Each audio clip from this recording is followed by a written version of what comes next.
अल्हम्दुलिल्लाह रब्बिल आलमीन वलाक़िबतुल लिल मुत्तक़ीन वस्सलातु वस्सलामु अला सय्यिदिल अंबिया वल मुरसलीन अम्मा बाद फ़ाऊज़ु बिल्लाहि मिनश शैतानिर रजीम बिस्मिल्लाहिर रहमानिर रहीम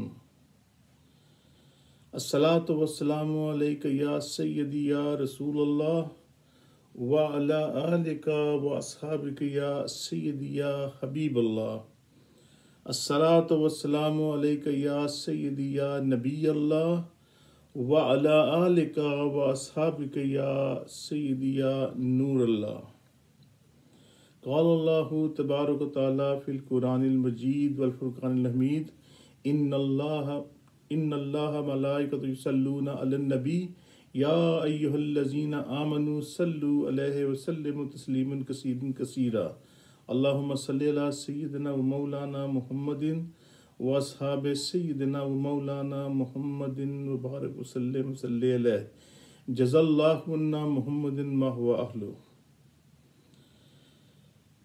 तमाम तारीफ़ें अल्लाह रब्बुल इज़्ज़त की ज़ात पाक के लिए और हर तरह का दुरूद व सलाम नबी मुकर्रम नूर मुजस्सम सर्व कायनात ताजदार मदीना राहत क़ल्ब सीना सल्लल्लाहु ताला अलैहि व आलिहि वसल्लम की ज़ात मुक़द्दसा के लिए।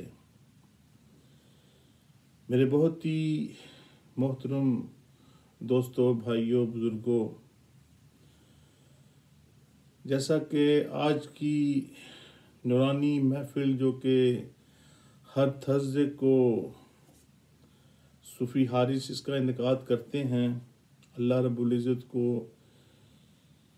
इसका सिला अजर अता फ़रमाए और जो अहबाब इसमें शरीक होते हैं अल्लाह रब्बुल इज़्ज़त उनकी दीन और दुनिया और आखिरत में बेहतरी अता फ़रमाए।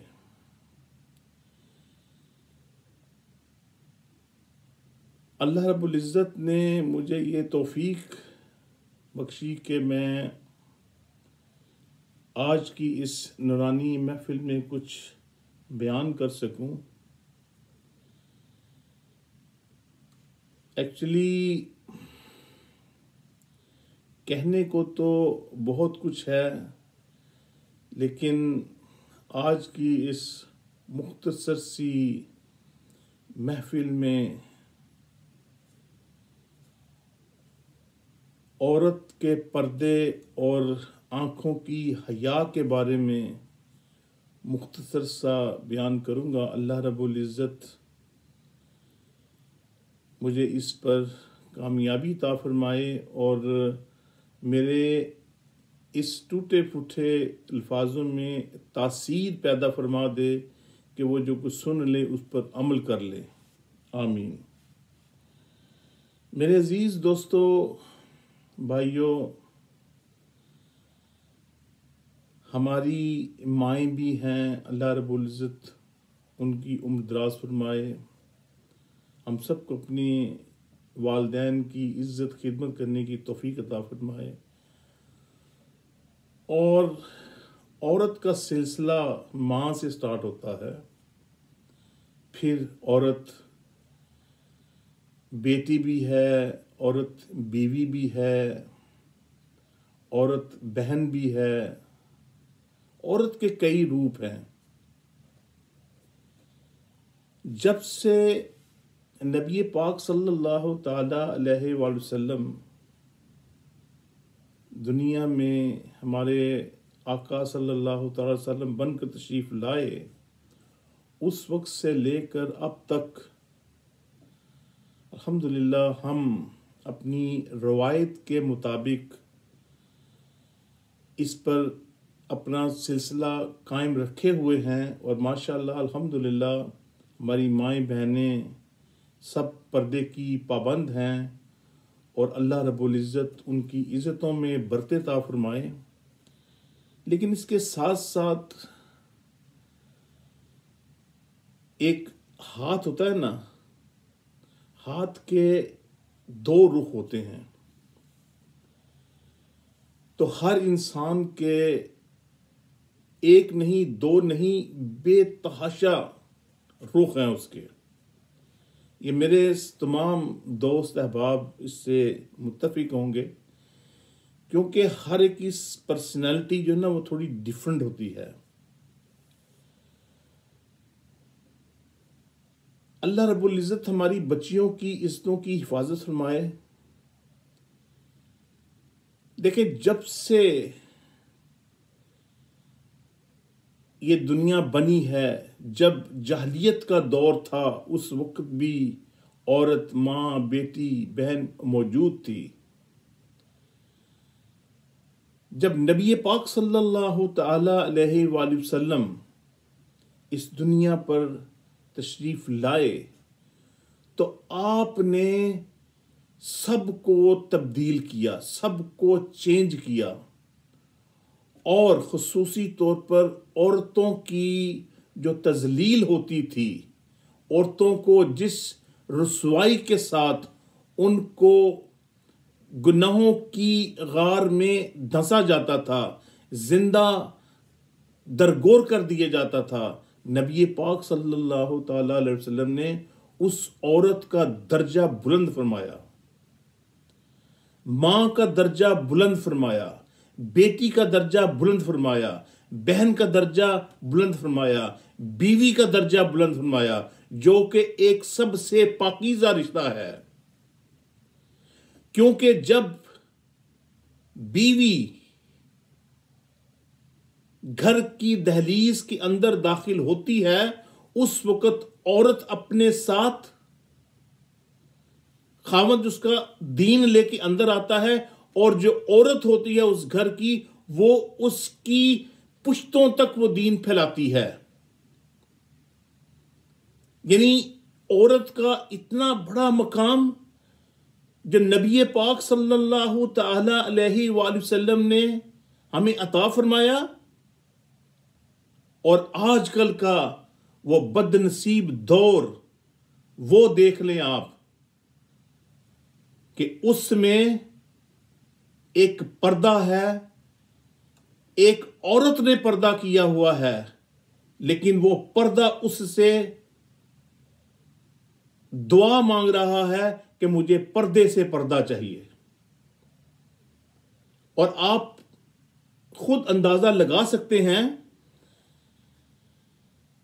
कि हजरत ज़ैनब रजी अल्लाह ताला अन्हुमा 20 से ज्यादा साल एक घर में रहीं, और उसके नेक्स्ट डोर वाला जो आदमी था उसने कहा कि मुझे आज तक ये मालूम नहीं हो सका कि इस घर में मर्द के अलावा कोई औरत भी मौजूद है। इस्लाम हमें ये सिखाता है। और आजकल का दौर आप देख लें और आंख पन्ने उठाकर देखें, आपको वक्त के साथ साथ बहुत कुछ नजर आएगा। और अगर आप उसमें कुछ चीजें बुरी देखेंगे, लेकिन उन बुरी चीजों को, उन सब चीजों को ढांपने वाला कोई अल्लाह का वली भी नजर आएगा, कोई अल्लाह के नेक बंदे नजर आएंगे, और फिर उन्हीं में से अल्लाह की नेक बंदियां भी नजर आएंगी।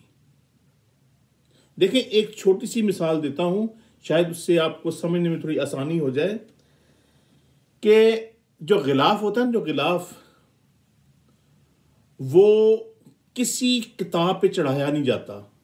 आपने वैसे कोई अपनी कोई हिस्ट्री की किताब ले लें, वो केमिस्ट्री की किताब देख लें, कोई फिजियोलॉजी की किताब ले लें, कोई बायोलॉजी की किताब ले लें, उन किताबों को आप गिलाफ के अंदर नहीं रखेंगे। क्यों? उसकी वजह है ना। और गिलाफ के अंदर किसको रखेंगे आप? जो रखते भी हैं, गिलाफ के अंदर कुरान पाक को रखा जाता है, जो उसका मकाम है। फिर हर दीवार को, हर बिल्डिंग को गिलाफ नहीं चढ़ाया जाता। आपके सामने है कितनी बड़ी बड़ी बुलंद तरीन इमारतें हैं, बिल्डिंगें हैं, उनको किसी ने गिलाफ नहीं चढ़ाया। लेकिन एक अल्लाह रब्बुल इज़्ज़त का घर है जो कि मक्का मुअज़्ज़मा में है, उसको गिलाफ से ढांपा जाता है। क्यों? उसकी वजह है कोई, क्योंकि वो अल्लाह का घर है। उसको देखने वाले लोग आते हैं और अपनी आंखों में नूर लेके जाते हैं। आप मुझे बताएं, किसी बिल्डिंग में गए, यादगार पाकिस्तान को देखने गए और किसी हिस्टोरिकल प्लेस को देखने गए, आप वहां से क्या लेके आए? मालूमात लेके आए, और उसमें से कुछ कोई अच्छी चीज, कोई अखज कर की चीज, कोई अपनी नौरानियत, कोई उसकी ऐसी चीज नहीं लेके आए। आप सिर्फ उसकी हिस्ट्री पढ़ के आ गए, कभी भी ये फलां बादशाह ने बनाया था, ये एक मकबरा है, ये अजीम मकबरा है, किसी की प्यार की निशानियां हैं, ये यही हिस्ट्री पढ़ेंगे। लेकिन जब आप खाना काबा को देख के आते हैं तो अपने साथ कुछ लेके आते हैं। जब आप कुरान पाक को खोलते हैं, उसके अंदर से आप उसको कुछ आप हासिल करते हैं। आपको अपना इन साइड और बातिन, जाहिर और बातिन, उसको आप वो धोता है। हमारी माएं बहनें, हमारी बेटियां तो वो हैं जो हजरत आयशा सदीका अतीका रजी अल्लाह ताला अन्हा की कनीजें हैं। उनकी गुलामों की गुलामें भी जो पर्दा करती हैं, हमारी माएं बहनें तो वो हैं। हमारी माएं बहनें वो नहीं जो लोगों को दिखाएं। आज क्या हो रहा है? मैंने पहले भी अल्फाज इस्तेमाल किए कि पर्दा खुद पर्दे से पर्दा मांग रहा है।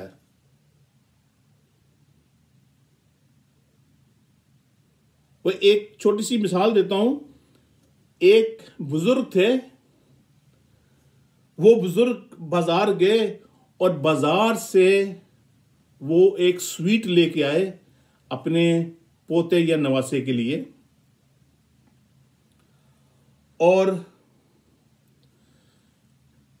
वो बोलते हैं कि मैंने उस बच्चे को स्वीट खोल के पकड़ा दी तो उसने लेने से इनकार कर दिया।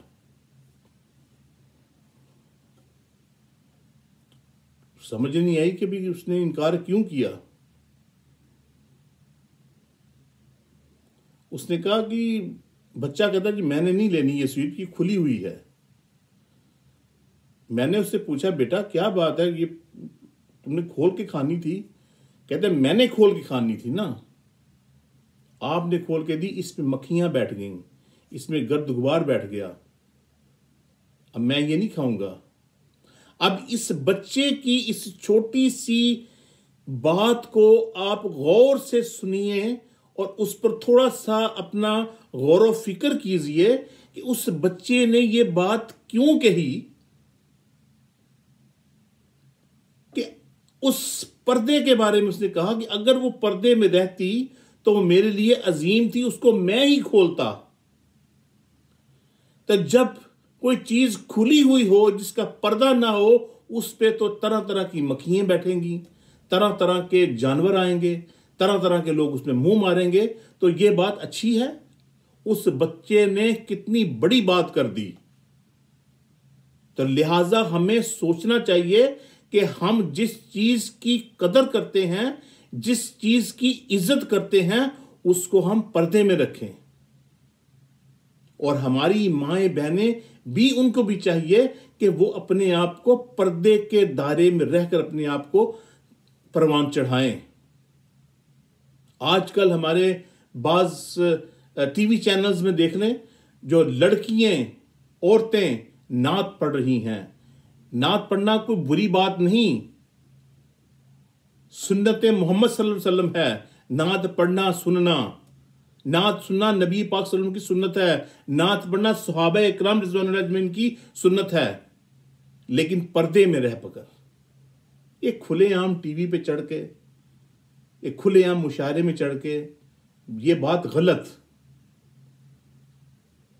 जो बात गलत है वो गलत है।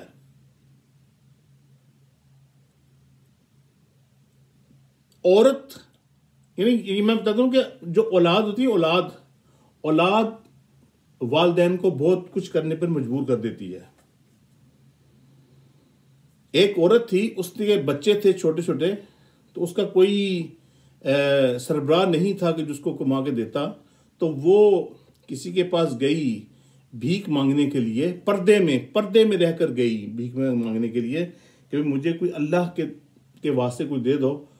तो वो जो बंदा था वो बहुत दुनिया में बड़ा दीनदार था, बहुत, यानी कि माना तो लोग बड़ी इज्जत करते थे कि ये बहुत दीनदार इंसान है।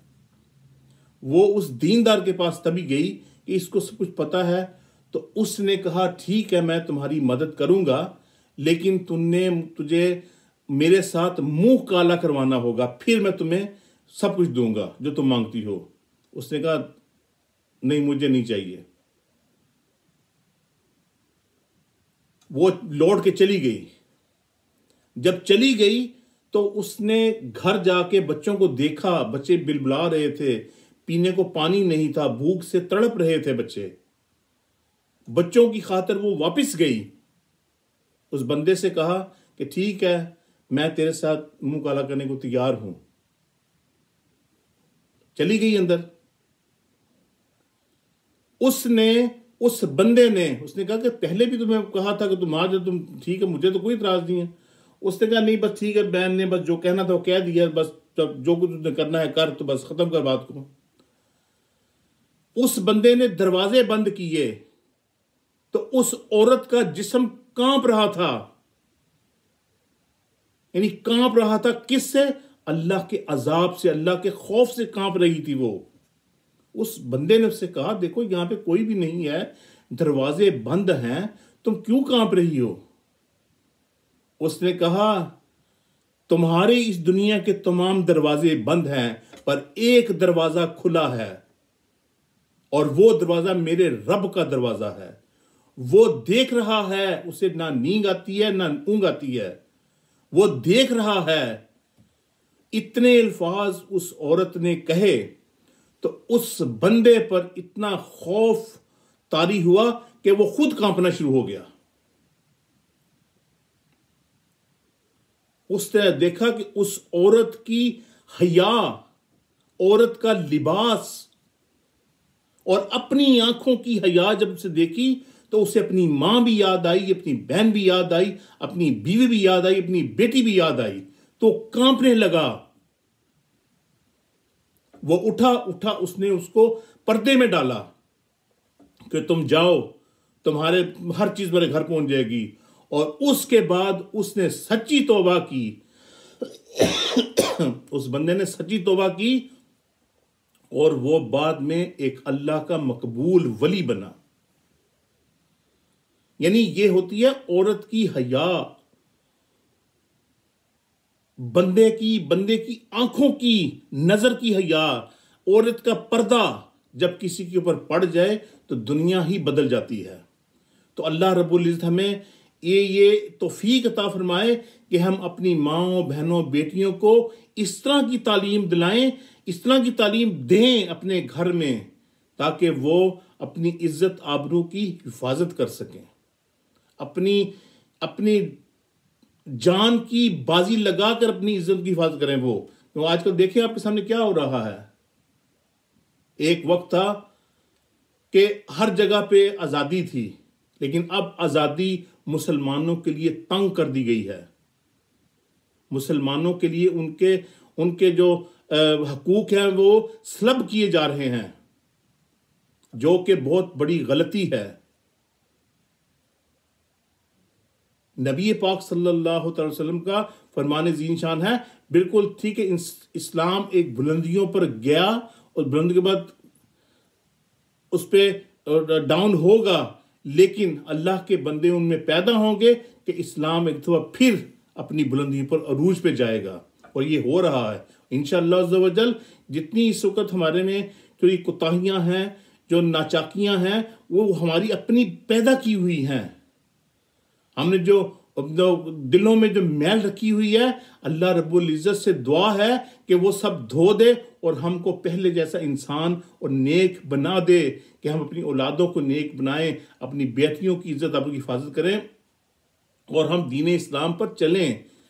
मैंने कल परसों के किसी जगह पे बयान दिया था, उसमें मैंने यही कहा था कि जब इंसान का अंदर ख़त्म हो जाए, जब दुनियादारी में घुस जाता है, तो उसका दीन सल्ब हो जाता है, उसका दीन ख़त्म हो जाता है।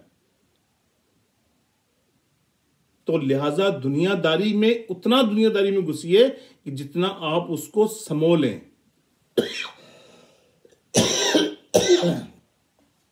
सॉरी। हमको अपने आप की फिक्र करनी चाहिए, अपने दीन की फिक्र करनी चाहिए, अपने जो हमारे अक़वाल हैं, जो हम करते फिरते हैं, जो बातें करते हैं, उस पर जो अगर हम नेकी की बातें करते हैं तो उस पर हम अमल दरामद भी उनको होना चाहिए। वो बात करें ही क्यों कि जो आप तन्हाई में करें तो शर्म आए आपको। यानी जो बात, मेरा कहने का मतलब यह है कि वो बात जब आप दुनिया के सामने करते हैं तो आपको शर्म आती है कि अभी ये बात दुनिया के सामने नहीं करती है। अगर आपको दुनिया के सामने वो बात शर्म आती है तो उस बात को ये भी सोचें कि अगर आप तन्हाई में वो बात कहें, उस पर अमल करें, तो उस पर भी आपको शर्म आनी चाहिए कि आप तन्हाई में भी वो बात सोचने से घबराएं कि मैं, या अल्लाह, मैं ऐसी बात सोचने के, मुझे इस बात से दूर रख। मैं अल्लाह रब्बुल इज़्ज़त से ये दुआ करूंगा कि या अल्लाह, अगर मैंने इसमें मैंने कोई बुरी बात, किसी का दिल दुखा दिया है, मैंने हक की बात की है, या अल्लाह मुझे माफ़ फरमा, मेरी तौबा कबूल कर। और अगर मैंने ये बात सही कही है तो अल्लाह रब्बुल इज़्ज़त मुझ समेत इस पर चलने की तौफीक अता फरमा। वाखिर दावाना अनिल हम्दुलिल्लाहि रब्बिल आलमीन।